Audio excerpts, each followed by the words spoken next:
आपका स्वागत है आज की क्लास में। और आज का हमारा टॉपिक है इन्वेंट्री कंट्रोल। देखो, इन्वेंट्री वर्ड का मतलब पता होगा, कंट्रोल करने का मतलब आप जानते हैं। तो इन्वेंट्री का मतलब ये है कि गुड्स और कोई भी मटेरियल जो आपके पास में होता है वो इन्वेंट्री है। तो क्वांटिटी ऑफ गुड्स और मटेरियल ऑन हैंड, ये इन्वेंट्री होता है। और ये वेस्टर्न साइंटिस्ट ने इसको ये इन्वेंट्री वर्ड दिया। इसको आप यूं समझिए कि मान लीजिए आप कोई भी बिजनेस करते हैं। मैं एग्जांपल के तौर पे ये ले और एक एग्जांपल समझाता हूँ कि मान लीजिए आपके पास में मिठाई या हलवाई की दुकान है। तो आप इमेजिन कीजिए कि एक हलवाई के पास में क्या क्या करना होता है। तो देखो, मैं एक डायग्राम से बता रहा हूँ। ये तो आपकी हलवाई की शॉप है और यहाँ से ये आपका सामान इसके अंदर रखा हुआ है, मिठाई और दूसरा सामान जिसको आप क्या है कस्टमर को सेल करेंगे। दूसरा, यदि मैं देखूं इससे पहले की स्टेज, तो मैं ये लिख देता हूं कि यहाँ जो है आपका हलवाई है वो इस सामान को क्या है तैयार कर रहा है। तो ये मटेरियल तैयार हो रहा है और फिर ये यहाँ दुकान के ऊपर रखेंगे और फिर ये क्या है सेल होगा। इससे थोड़ा और पीछे जाएं तो आप देखिए कि हलवाई का ये एक गोदाम है। इस गोदाम के अंदर उसने क्या है, उसने यहाँ आपका कच्चा माल रखा हुआ है। जैसे मिठाई बनाने के लिए चीनी की जरूरत है तो यहाँ चीनी की बोरियां रखी हुई हैं क्योंकि वो तो रखनी पड़ेंगी।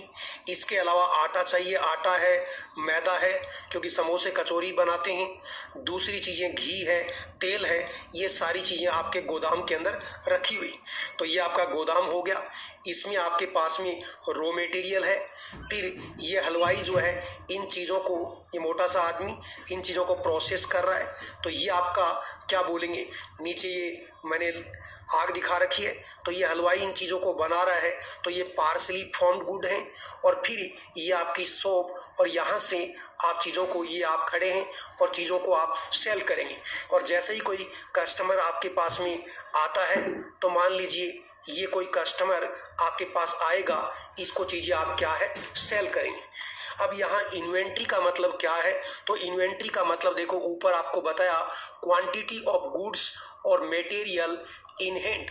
जो गुड्स और मटेरियल आपके पास में है वो इन्वेंट्री है। अब यदि इस हलवाई की दुकान में देखें तो इन्वेंट्री क्या है, तो ये जो कच्चा माल रखा हुआ है गोदाम में ये इन्वेंट्री है। इवन ये हलवाई जिन चीज़ों को बना रहा है ये पार्सली आधी बनी हुई चीज़ें हैं, ये भी इन्वेंट्री है।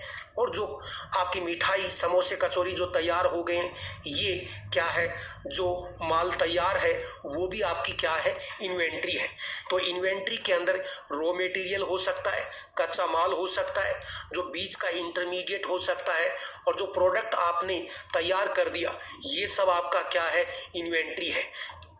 और ये जो चीज आपकी इन्वेंट्री के अंदर यूजुअली कंज्यूमेबल आइटम आते हैं क्योंकि ये कच्चा माल कंज्यूम हो जाएगा, मिठाई बन जाएंगी, मिठाई मार्केट में बिक जाएंगी, चली जाएंगी।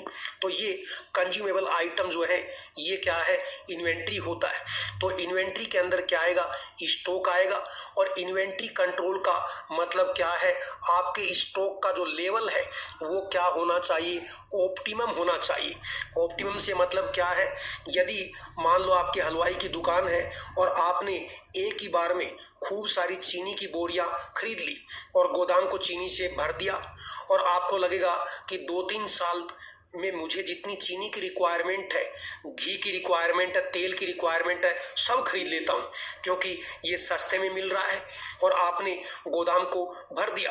और आपको ये भी पता, आपको यदि कोई भी माल हम मार्केट में जाते हैं और बल्क में खरीदते हैं, ज्यादा क्वांटिटी में खरीदते हैं, तो अगला आदमी आपको क्या है सस्ता देता है। तो आप सोचिए कि आपके पास, आपको पता मेरी तो हलवाई की दुकान है और हमेशा ही रहेगी, और आपने देखा कि मार्केट में चीनी, और चीनी की दुकान पे जाके बात की और उसने आपने एक बोरी की बात की, और हो सकता है एक चीनी की बोरी आपके 1 महीने चल जाती हो। लेकिन उस आदमी ने कहा कि साहब यदि आप 10 बोरी लेंगे तो मैं चीनी आपको पर बोरी में 50 रुपए कम भी लेऊंगा और आपकी दुकान तक मैं भेज भी दूंगा। और इस लोभ में आपने एक की जगह 10 बोरी चीनी ऑर्डर कर दी। तो यह आपने समझदारी का काम किया है एक तरह से, और आपके पास में क्या माल आपके गोदाम में भर गया, और आपकी जो ऑर्डरिंग कॉस्ट है वो कम होगी। ऑर्डरिंग कॉस्ट का मतलब क्या है? ऑर्डरिंग कॉस्ट का मतलब आपने एक बार में इकट्ठी चीनी ली तो अगले ने क्या है, पर बोरी आपसे 50 रुपए कम लिए, और साथ ही साथ जो ट्रांसपोर्टेशन है वो भी उसने खुद ही कर दिया, और उसने आपके ट्रांसपोर्टेशन का कोई पैसा नहीं लिया, और आपके गोदाम में सामान आ गया। तो ये आपकी ऑर्डरिंग कॉस्ट क्या है, कम हुई। और इसीलिए आपको जरूरत 1 बोरी की थी, लेकिन आपने 10 बोरी इसलिए परचेज की क्योंकि एक तो आप 50 रुपए बोरी सस्ती आ रही थी, दूसरा अगला खुद ट्रांसपोर्ट करके आपके माल को या पहुंचा दिया, उसका पैसा नहीं लिया, तो ट्रांसपोर्टेशन कॉस्ट भी बच गई। तो इसलिए आपने इसको ऑर्डर कर दिया, और आपके ऑर्डरिंग कॉस्ट क्या है, कंपेरेटिवली सस्ती पड़ी एक की जगह जब हमने 10 बोरी खरीदी तो ये तो अच्छी बात है। लेकिन इसका दूसरा पहलू भी है। अब ये बोरी आपके पास आ गई तो ये आपके गोदाम में रखी रहेंगी, और मैंने आपको बताया कि मान लीजिए आपको 1 साल में 1 बोरी की रिक्वायरमेंट है या 1 महीने में 1 बोरी की रिक्वायरमेंट है, तो 10 बोरी चीनी कंजप्शन होने में कम से कम आपको 10 महीने लगेंगे। और यदि आपकी मार्केट में डिमांड घट गई मिठाई की, कोई बगल में दूसरा कंपटीटर ने मिठाई की दुकान खोल दी तो डिमांड घट गई, तो आपकी ये 10 बोरी चीनी है ये 2-3 साल चलेंगी। तो इसलिए इसमें क्या हुआ, ये चीनी की बोरी यहाँ रखी रहेंगी और गोदाम में रखी रहेंगी, तो क्या है, इनके खराब होने का भी डर है, क्योंकि हम बोरी खरीद के लाए, काम में ले ली, कंज्यूम हो गई, लेकिन यदि 2 साल 3 साल 1 साल ये रखी रही तो चूहे हैं वो खा जाएंगे। गोदाम के ऊपर यहाँ इनके प्रोटेक्शन के लिए चौकीदार रखना होगा, क्योंकि ये तो मैं छोटे स्केल पे बोल रहा हूँ। कोई बड़ी कंपनी हो जिसका बड़ा गोदाम हो, करोड़ों का माल रखा हो, तो उसके लिए क्या है, उस सामान के लिए आपको वहां एक गार्ड बैठाना पड़ेगा।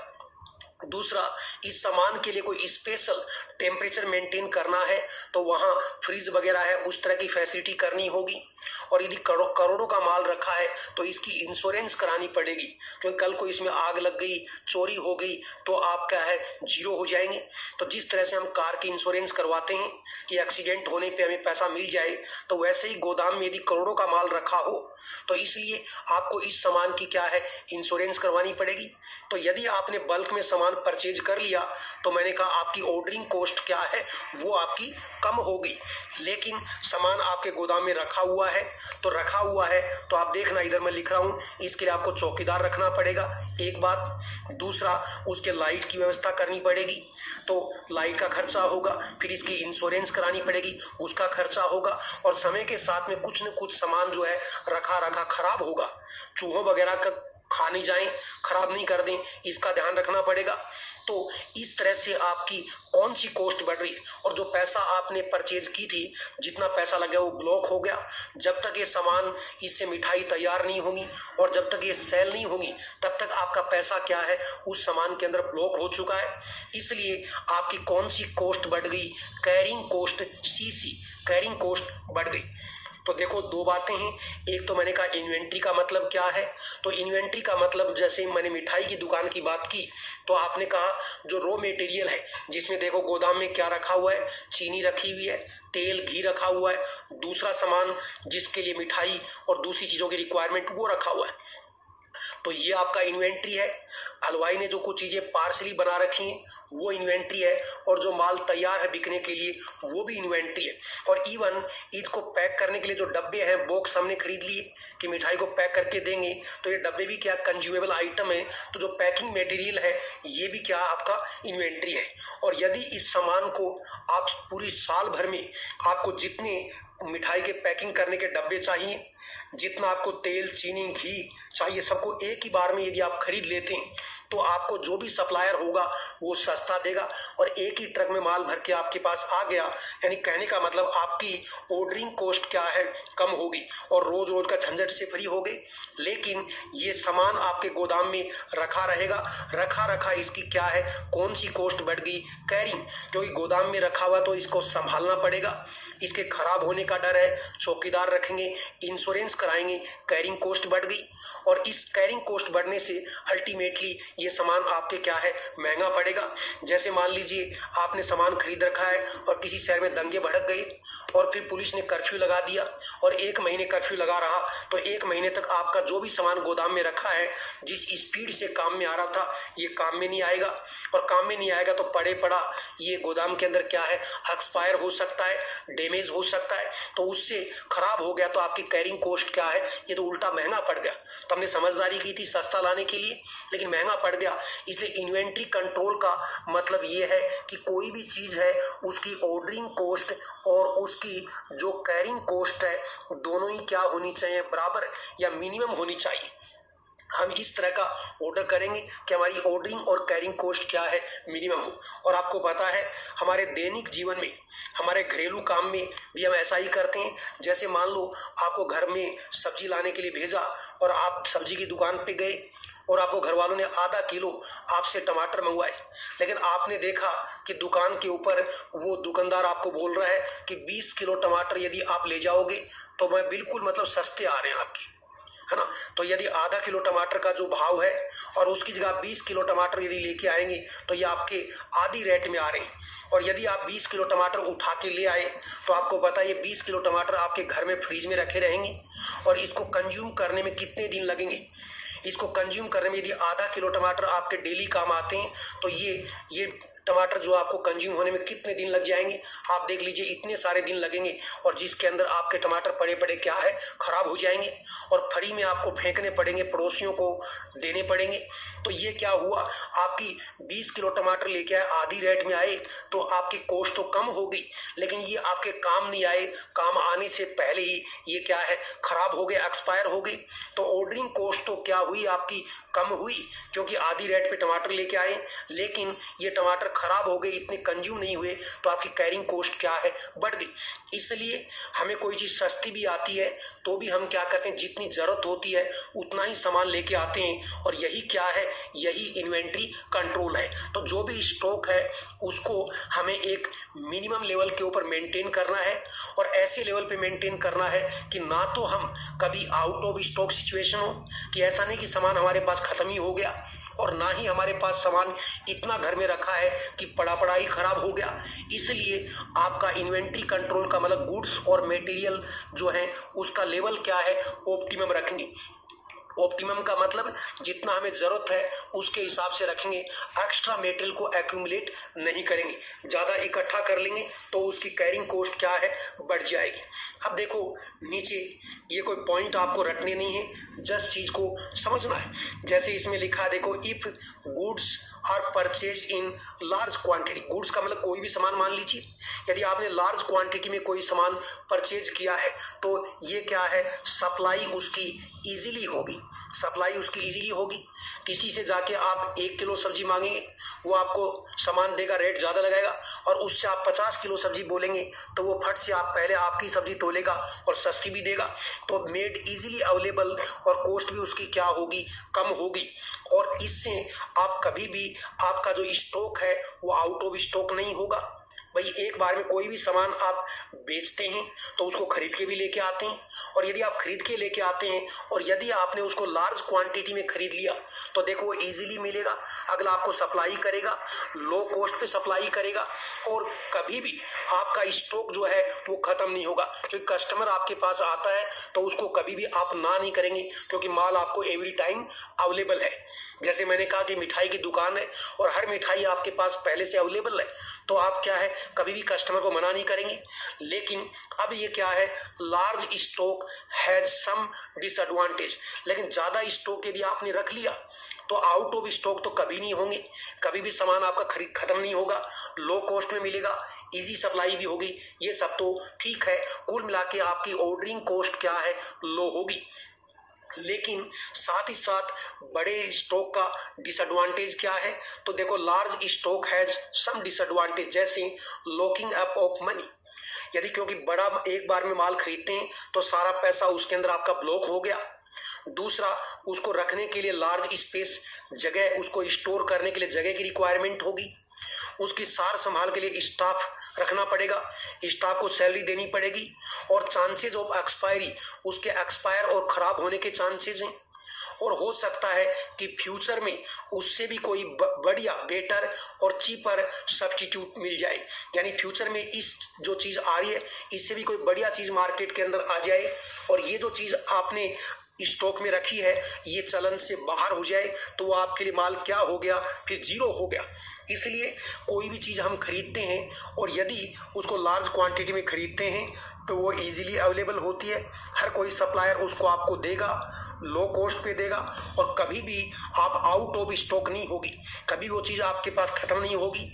लेकिन साथ ही साथ उसके नुकसान क्या है, आपका पैसा एक बार में ही लॉक हो जाता है, उसको स्टोर करने के लिए ज़्यादा स्पेस चाहिए, उसको संभालने के लिए स्टाफ या लोगों की ज़रूरत होगी, उसके एक्सपायर होने का डर है और फ्यूचर में उससे उसका कोई सस्ता और उससे बढ़िया वर्जन आ जाए तो वो चीज़ आपके लिए क्या है, बिल्कुल जीरो होगी। इसलिए इसी चीज़ को बोलते हैं इन्वेंट्री कंट्रोल, कि जो भी मटेरियल और गुड्स हम खरीदेंगे, परचेज करेंगे और हम सेल करेंगे तो ये इसका जो स्टॉक है, इसका लेवल है, हमें क्या रखना है, ऑप्टिमम रखना है, ताकि हमारी ऑर्डरिंग कॉस्ट और कैरिंग कॉस्ट दोनों ही हमें क्या मिले, दोनों ही लो मिले, मिनिमम रहे और कभी भी हम आउट ऑफ स्टॉक सिचुएशन में नहीं आए और ना ही मटेरियल हमारा क्या हो, एक्सेस में हो।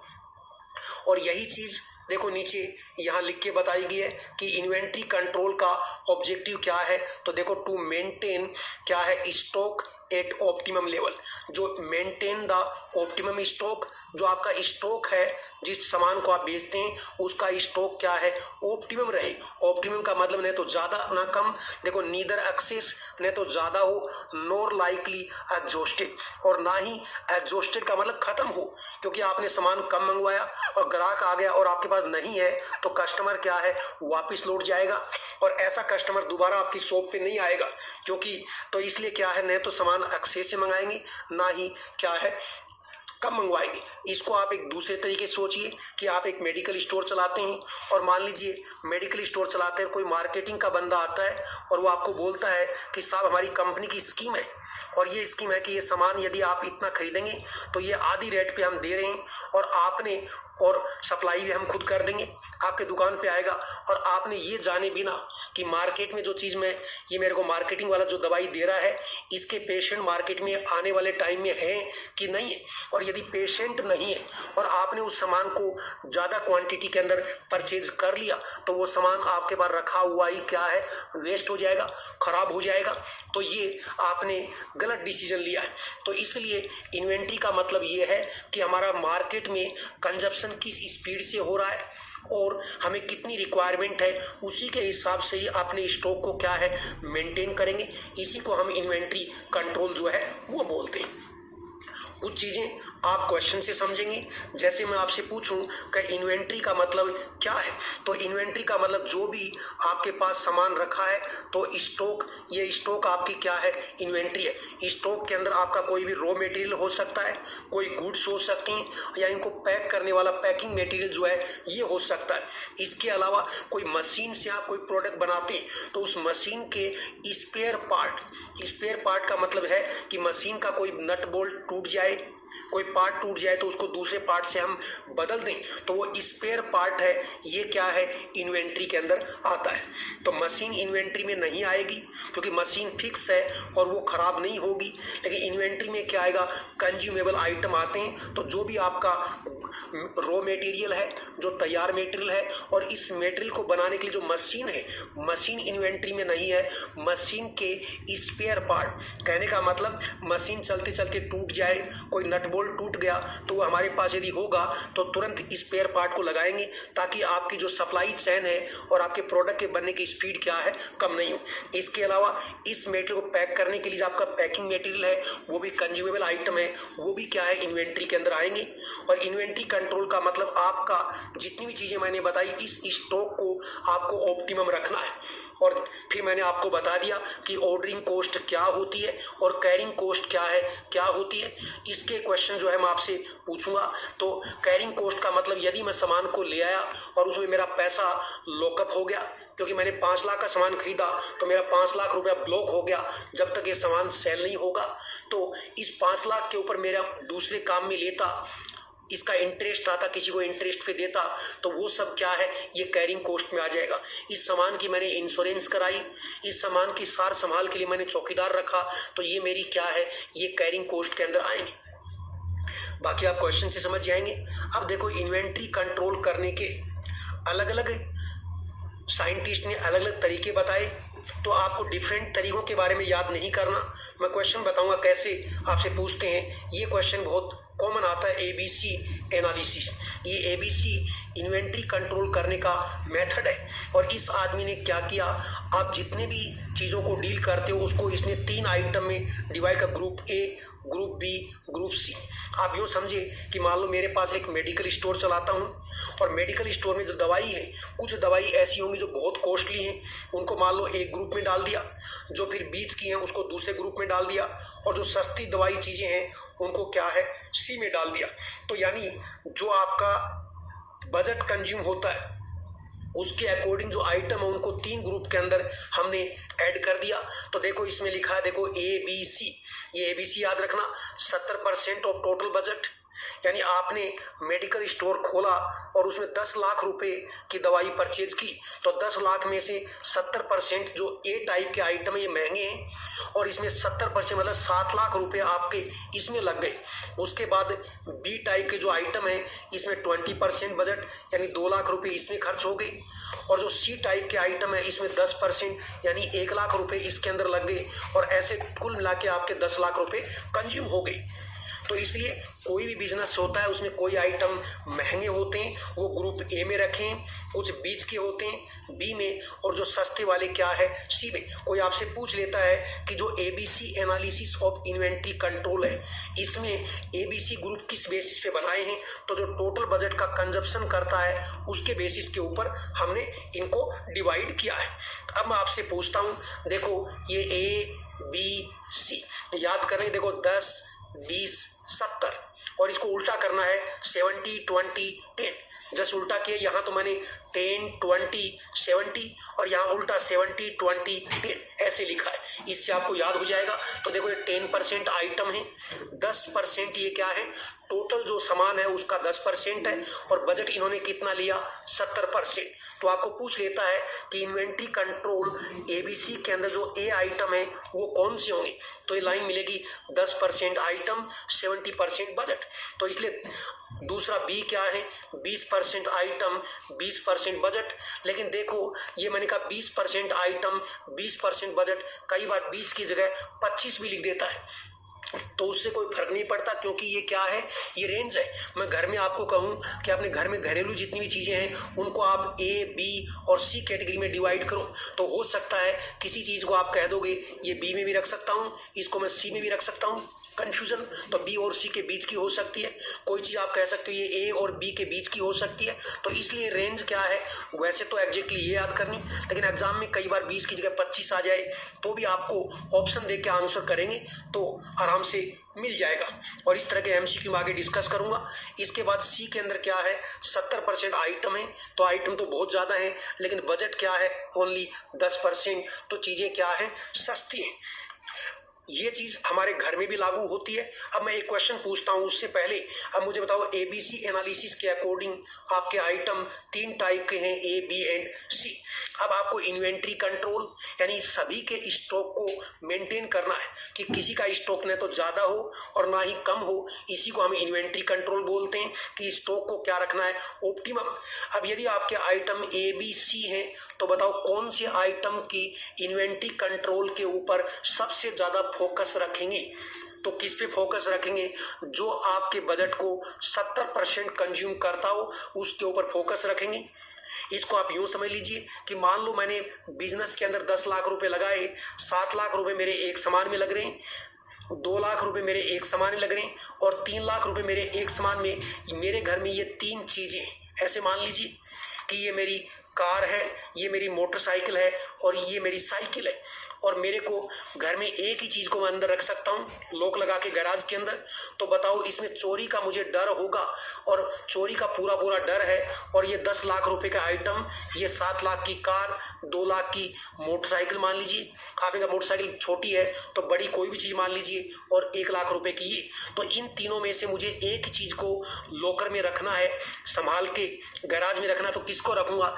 जिसके ऊपर मेरा ज्यादा पैसा लगा है, क्योंकि ये चीज चोरी होगी तो मुझे घाटा जो है 7 लाख का लगेगा, और जब ये यदि चीज चोरी होगी तो सिर्फ 1 लाख का लगेगा। तो फोकस किस पे ज्यादा रहेगा? 7 लाख की चीज पे। तो इसलिए आपको याद रखना है कि इन्वेंट्री कंट्रोल का जो ABC मेथड है, इसमें जो ग्रुप ए आइटम है इनके ऊपर क्रिटिकली वॉच करेंगे और इनकी कंट्रोलिंग सबसे ज्यादा करेंगे कि इनकी परचेजिंग और कंजप्शन और इनका स्टॉक जो है उसको बहुत अच्छे से मेंटेन करेंगे, क्योंकि 70% बजट इसके अंदर आपका लगा हुआ है।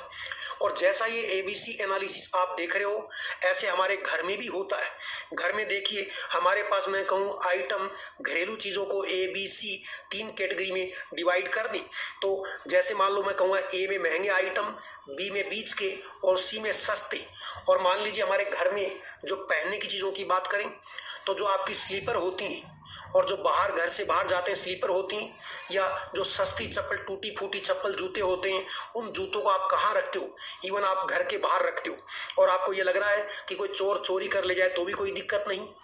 लेकिन आपने, मान लीजिए मैंने कहा कि कोई नए जूते खरीदे, कोई थोड़ा महंगा सामान खरीदा है, वो आपके B टाइप के आइटम में हुआ, उसको घर के बाहर नहीं रखेंगे क्योंकि आपको चोरी होने का डर है। और तीसरा, मैं कहूँ सोने के आपके जेवर हैं, अंगूठी हैं, इस तरह की कोई चीज है, ये आपके महंगे आइटम है, क्योंकि घर के अंदर ये सबसे कॉस्टली आइटम है। ये आइटम आप कहाँ रखते हैं? तो घर में सबसे अंदर का कमरा जिसमें कोई आदमी मौजूद रहता है, जिसमें सेफ्टी रहता है, लॉकर रहता है, उसके अंदर रखते हैं। तो क्यों नहीं हम सोने को घर के बाहर ही टांग के आ जाएं? ऐसा नहीं करते हैं, क्योंकि इसके अंदर हमारा सबसे ज्यादा बजट कंज्यूम हुआ है और सबसे ज्यादा निगाह इसमें होगी। किसी को मान लो ऐसी खबर मिले कि घर में चोरी होगी और वो आदमी अपने घर में पहुंचता है, घर का ताला टूटा हुआ है, तो वो क्या देखा? बाहर टूटी फूटी चप्पल के ऊपर उसका ध्यान जाएगा, या इस पे ध्यान जाएगा, या सीधा वो अंदर के कमरे में जाएगा और ये देखेगा कि जो शादी के अंदर गहने दिए वो है या नहीं? तो इसी चीज को फोकस करेगा। तो यही इन्वेंट्री है कि जिस सामान के ऊपर आपका ज्यादा पैसा खर्च हुआ है उसकी ऑर्डरिंग और कैरिंग कॉस्ट जो है उसको मिनिमम रखेंगे, और उसको क्रिटिकली क्या है हम वॉच करेंगे। इसके बाद में नेक्स्ट आपका क्या है? That is VD analysis. इसको हम नेक्स्ट क्लास के अंदर जो है वो डिस्कस कर लेंगे। तो एक बार मैंने आपको इतना ही बताया है और बाकी चीजें मैं नेक्स्ट क्लास में डिस्कस करूंगा। इसी के साथ ही जय हिंद।